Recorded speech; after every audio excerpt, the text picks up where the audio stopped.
একটি লম্ববৃত্তাকার চোঙের ব্যাসার্ধের দৈর্ঘ্য আর একক। তার মানে একটা লম্ববৃত্তাকার চোঙ আছে,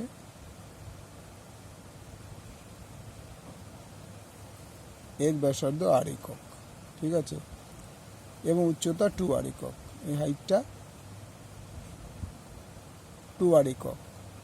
চোঙটির সর্ববৃহৎ যে গোলকটি রাখা যাবে তার ব্যাসের দৈর্ঘ্য কত? এবার ভালো জিনিস, জাস্ট শর্টভাবে কথাটা হবে, এর ব্যাস কত?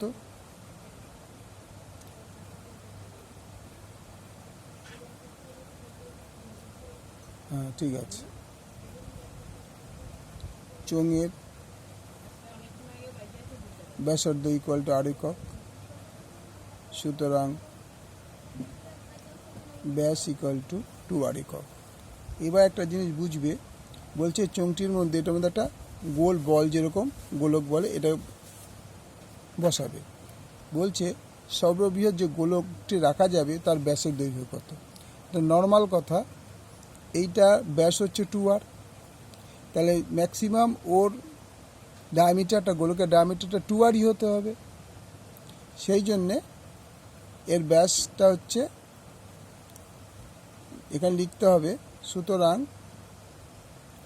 চোঙের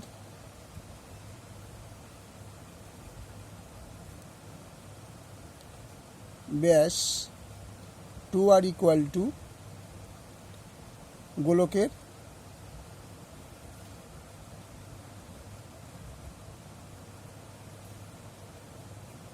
ব্যাস। তো অ্যান্সার অপশান কী হবে? অ্যান্সার অপশান,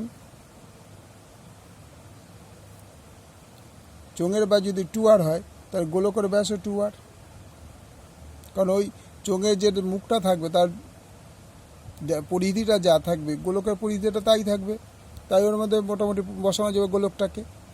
তাহলে অ্যান্সার অপশান হবে বি একক, বি 2 আর একক। ওকে, বুঝতে পারলে? Answer option